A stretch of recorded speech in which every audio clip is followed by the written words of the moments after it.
amigo e filho querido, irmãs e irmãos queridos, presentes em nossa casa, conectados ou que se conectarão posteriormente conosco através das redes sociais. A minha gratidão, a minha honra por mais esta oportunidade. É novembro e pela graça de Deus, aqui estamos, enfrentando e vencendo os desafios existenciais. Nosso tema, repetindo, prece pelos nossos inimigos e pelos que nos querem mal.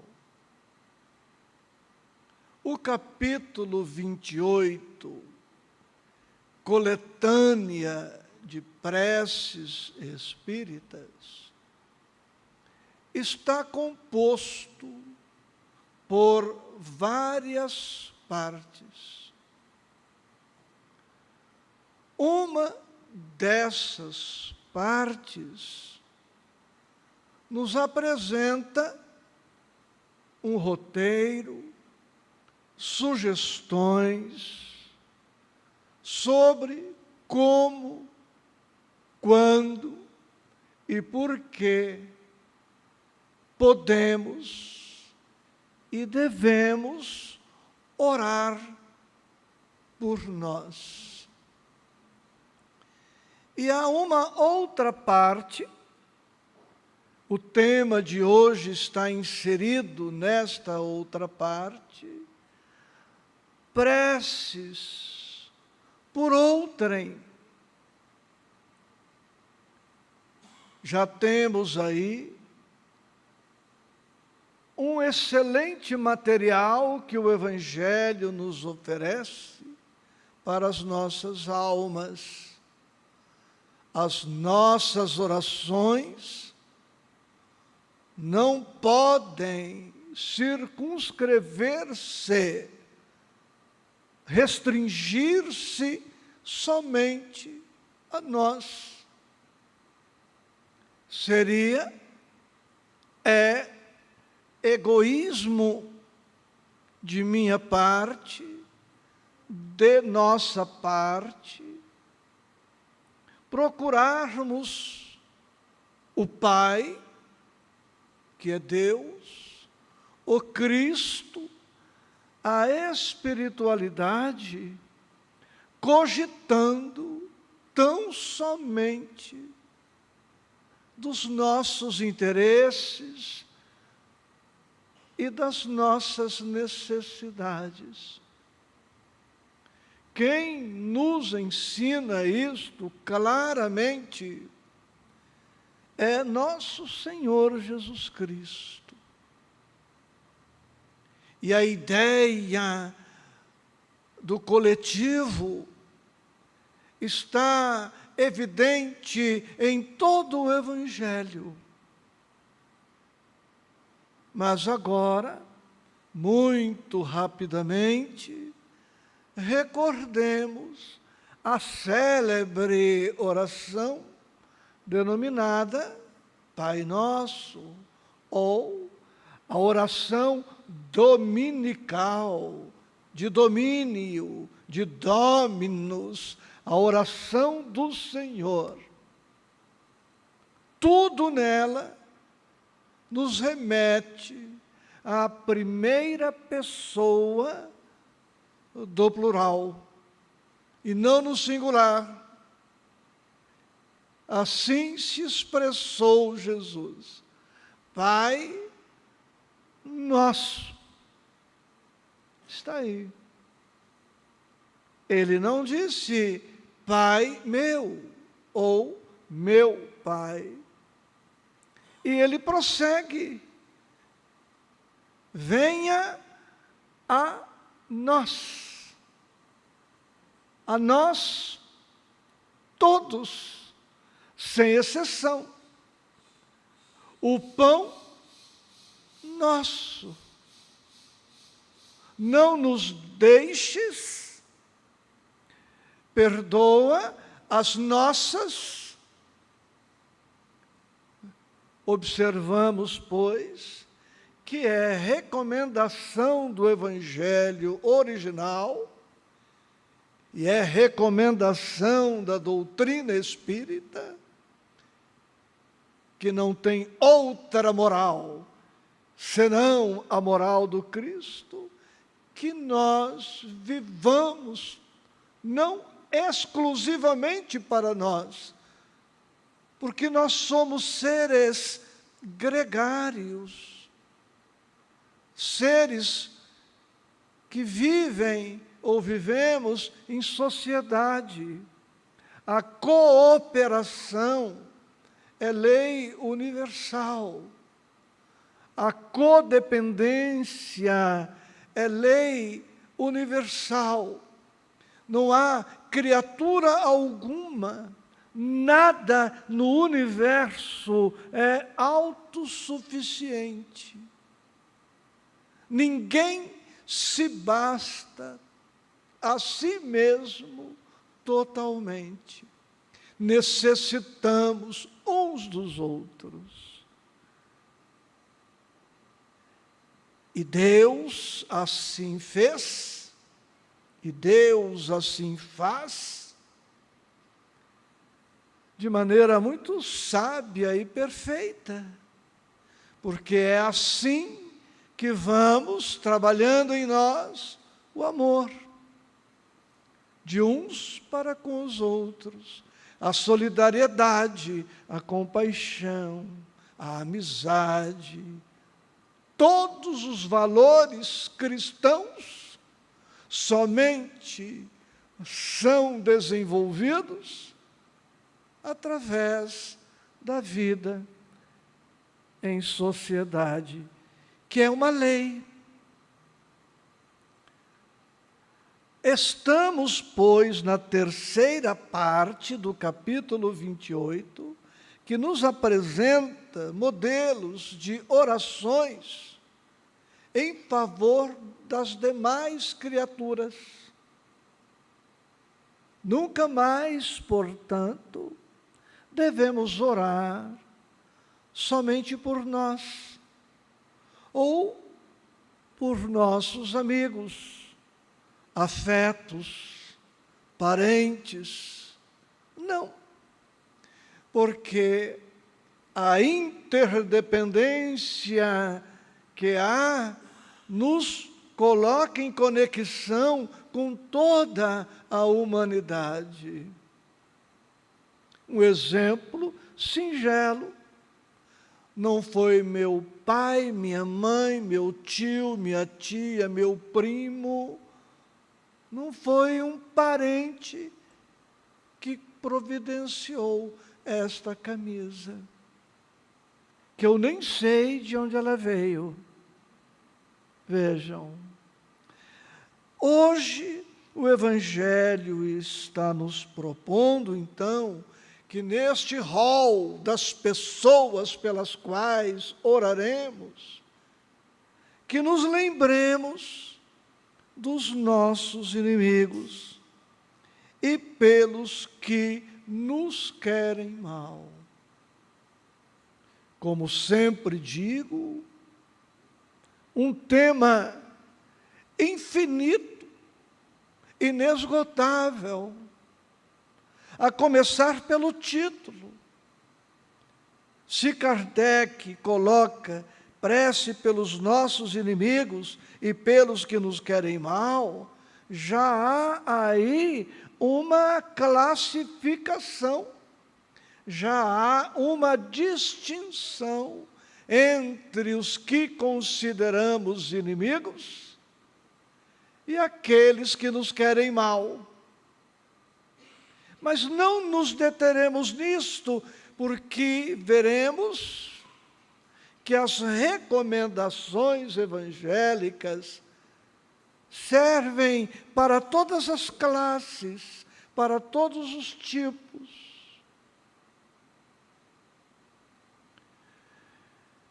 Bem, digamos então que eu tenha um inimigo, alguém que me queira mal. Pode ser, não é impossível, que eu nada tenha feito para merecer esta inimizade, este ódio, este rancor, esta hostilidade reprimida. Vamos, para começar nosso estudo, vamos partir do pressuposto de que sou inocente, ou, no coletivo, de que somos inocentes. Não fizemos nada para merecer, para justificar o comportamento inadequado do outro, que agora se coloca como meu inimigo, meu adversário, alguém que está me botando mal. Sou inocente, somos inocentes. Não é um motivo a mais para não retribuirmos o mal com o mal. Se até agora eu nada fiz que justificasse o comportamento infeliz do outro, não será melhor, não será mais saudável, mais sábio, mais inteligente continuar não fazendo nada que venha a justificar este ódio, este rancor? Se até aqui eu me conduzi bem, e mesmo assim amealhei esta inimizade, o que acontecerá se eu resolver mudar o diapasão, a postura, e retribuir o mal que recebo com o mal que pratico? É inteligente da nossa parte, é sábio da nossa parte. Conta-se que o filósofo Sócrates, mais ou menos 400 anos antes do advento do Cristo, foi condenado à morte através de ingestão de uma substância que não direi, por corromper a juventude. O que ele ensinava, segundo os pensadores da época, era uma corrupção aos jovens, em face do preconceito vigente, da ignorância vigente. E ele estava preso na iminência de beber a substância tóxica, letal. E alguém foi visitá-lo na cela. Essa pessoa estava desesperada com a morte iminente do filósofo e disse para ele: mas Sócrates, você é inocente e foi condenado à morte. E ele disse, do alto da sua sabedoria e da sua serenidade: E você queria que eu fosse culpado? Que bom que vou morrer sendo inocente. Não seria pior se eu fosse culpado?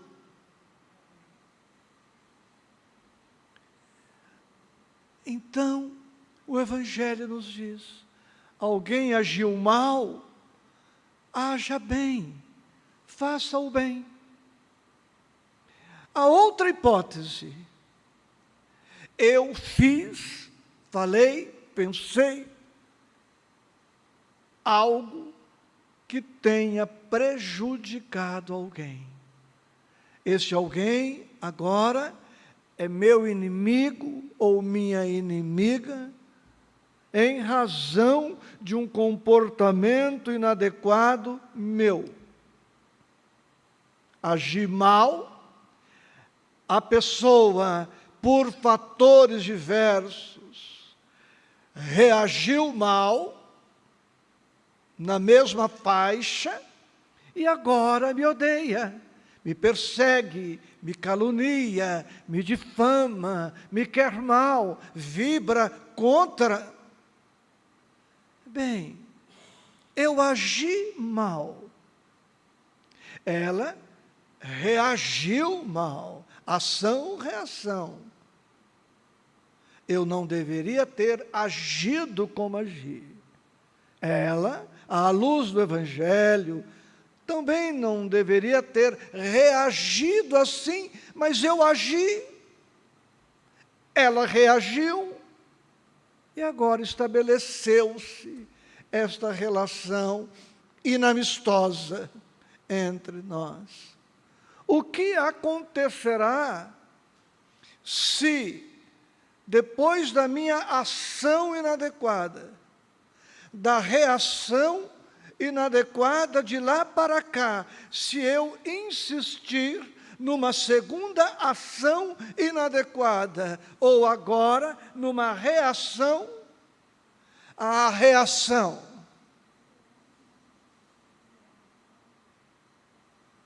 estaremos colocando, como diz o brocardo popular, mais lenha na fogueira. Agi mal, ela reagiu mal, e agora eu reajo mal à reação má dela. Estamos construindo um círculo vicioso, que pode ganhar proporções imprevisíveis. Sabe-se que um fósforo pode atear fogo numa casa, a começar pela cortina. Um curto-circuito basta para destruir uma casa. Ou somos inocentes e o Evangelho nos pede um comportamento coerente com o Evangelho, ou agora temos alguma responsabilidade por esse clima hostil, e sempre é tempo, e agora é o melhor momento para adotar um comportamento diferente em relação à reação inadequada do outro. Eu, que não agi bem no primeiro momento, e agora acolho a reação do outro, agora o Evangelho está dizendo para mim: pratique agora o bem que você não praticou antes, pratique agora, porque nunca é tarde para sermos evangelizados, e hoje, agora, é o melhor dia, o melhor tempo, agora. E como a lei é de justiça, é de amor e caridade, eu agi mal, o outro reagiu no mesmo tom, mas eu despertei a consciência E agora estou agindo bem. E insisto no bem. E persevero no bem. E não desisto do bem. Como a lei é de causa e efeito, eu vou sobrepondo ao longo do tempo incontáveis ações positivas sobre aquela reação negativa. O outro vai se sensibilizar, o outro vai se tocar, em vendo que agora eu me modifiquei, eu não sou mais aquele agressor, aquele desequilibrado, eu não sou mais aquele doente. Eu mudei. E ele vai ficar desautorizado, sem forças, sem condições de insistir numa atitude equivocada, isolada, porque só ele agora está agindo mal.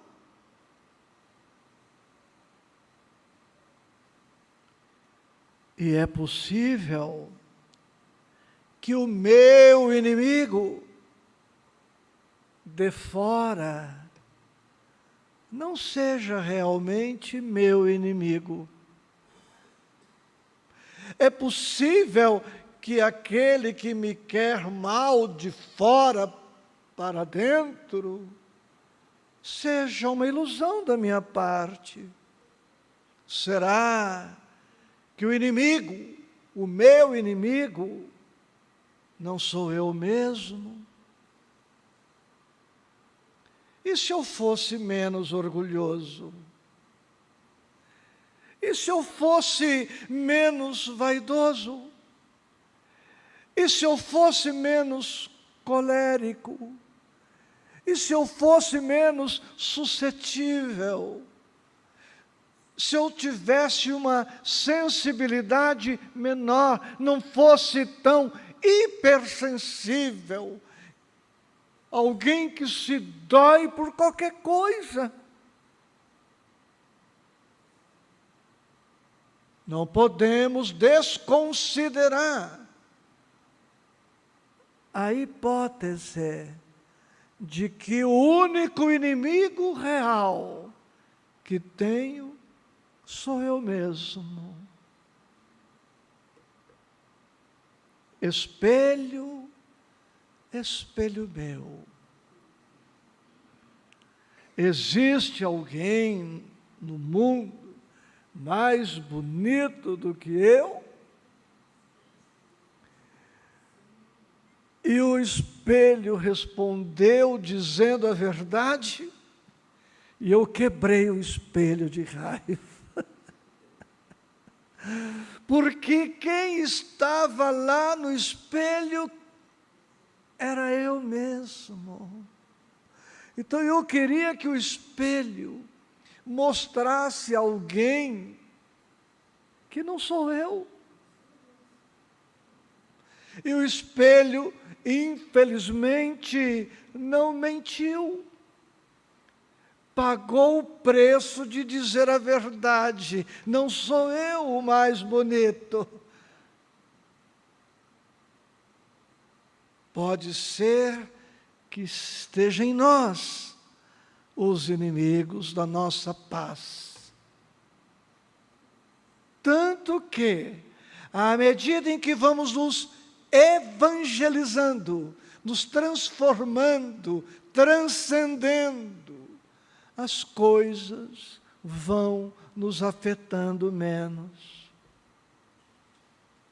Vamos ficando mais prudentes, mais defensivos, mais seletivos. Vamos ficando mais surdos para certas coisas. Vamos ficando cegos para certas coisas. E vamos nos protegendo de males dispensáveis na nossa vida.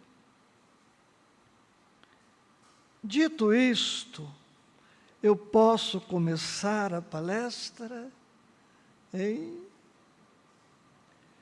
Quando você puder, leia, está nos itens 46 e 47 do capítulo 28. Gente, é uma riqueza. Embora repita alguma coisa, aqui ou ali, mas, pontuando com Allan Kardec, vocês acreditam que aqui, olha, neste final de página, aqui, ó, até aqui, perdão, nós temos 22 recomendações sobre como agir à luz do Evangelho. 22 recomendações. O problema está que a gente lê assim, né? Prefácio, disse Jesus: amai os vossos inimigos, esta máxima sublime da caridade cristã, mas renunciando a não pretendeu Jesus. Uma dica: ler respeitando a prosódia. Prosódia é a arte de pronunciar bem as palavras. E nesses anos todos que eu venho aqui, eu tento respeitar a prosódia.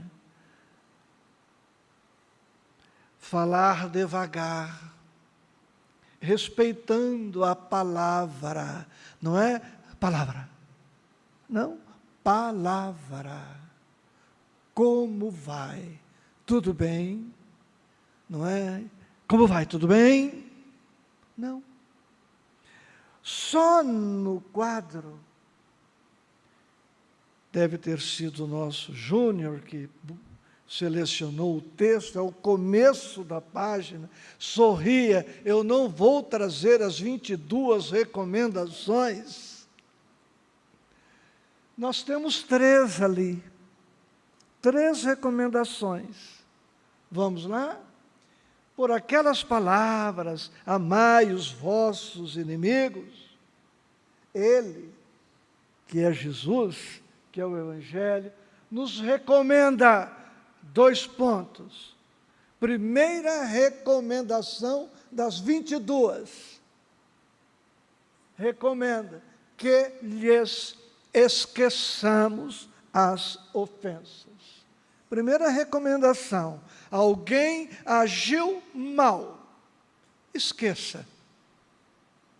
Nós vamos estudar cada uma dessas 3 condições, meia horinha, para a gente poder decorar bem. Segunda recomendação: que lhes perdoemos o mal que nos façam. Terceira recomendação: que lhes paguemos com o bem esse mal. Esquecer, perdoar o mal e fazer o bem. Estou convidando as pessoas bonitas aqui presentes para que leiamos juntos em voz alta. Vamos por aquelas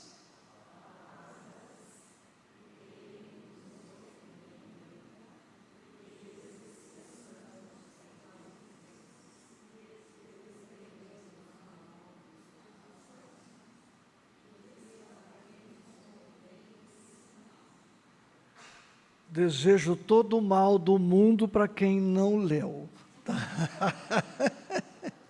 Eu tive uma recaída agora. Tá? Bom, recomenda que esqueçamos. Há uma discussão no movimento espírita em relação ao verbo esquecer. Só o verbo esquecer nos daria material para as reflexões, mas não nos deteremos muito nisso. Mas veja só, está aqui o nosso Júnior, que me fez um mal há 10 anos. 10 anos depois, eu não esqueci. Triste constatação. Não em relação a ele. Triste constatação em relação a mim. É decepcionante o que eu vou dizer. É frustrante. Depois de 10 anos que ele agiu de maneira inadequada, eu não melhorei nem um pouco. Não é triste? Eu sou o mesmo de 10 anos atrás, o mesmo orgulhoso daquele tempo, o mesmo egoísta, o mesmo truculento, o mesmo exigente, o mesmo intolerante. 10 anos depois, não mudei nem um pouco. Triste conclusão, sou pior do que ele, porque ele pode ter agido mal no impulso, em decorrência de uma fraqueza, de uma tentação. Ele não estava bem naquele dia e agiu mal em relação a mim. Eu sou pior que ele, porque 10 anos depois, eu faço questão de lembrar. E já não é mais uma lembrança impulsiva, já não é mais uma reação impulsiva, porque eu tive 10 anos para pensar no que fazer com os meus sentimentos, com as minhas emoções. É decepcionante, porque 10 anos depois, eu não me enriqueci espiritualmente. Eu sou o mesmo pobre de antes. Decepcionante. Eu sofro de uma doença chamada ideia fixa, ideia obcecante. Eu estou obsidiado pelas minhas memórias.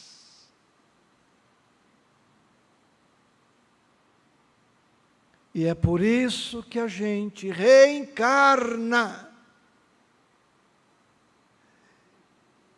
e reencontra certas pessoas, olha-as e diz: não sei porquê, mas eu não fui com a cara desta pessoa. Já faz 100, 200, 500 anos, eu não fui com a cara desta pessoa. Ou, como dizemos às vezes, em relação a certos pratos, não comi e não gostei.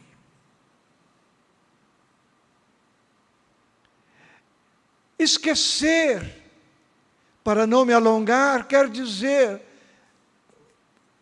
agregue coisas novas, sobreponha coisas diferentes, positivas. O amor cobre a multidão dos pecados.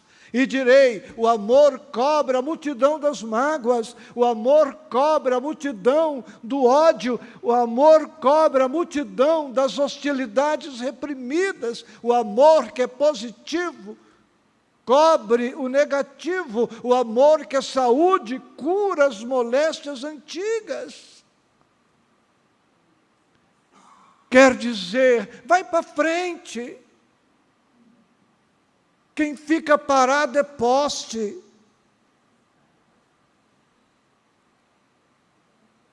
Diz a canção popular: pau que nasce torto, morre torto.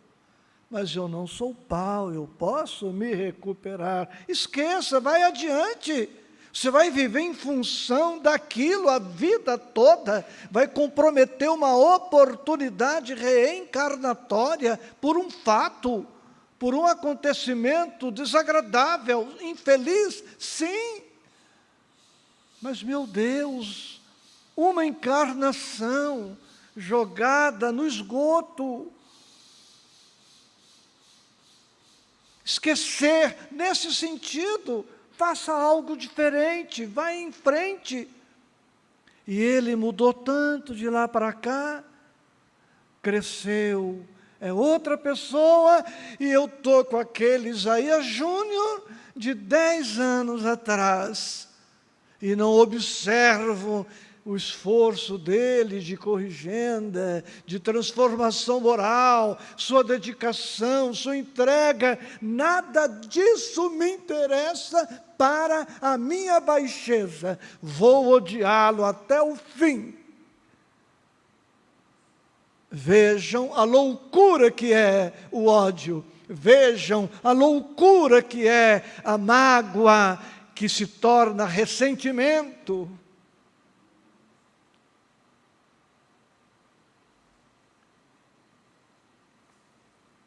São 28 tópicos, eu posso voltar 22 meses aqui, estudando tópico por tópico, porque, para que vocês não me queiram mal, eu dou a palestra por encerrada.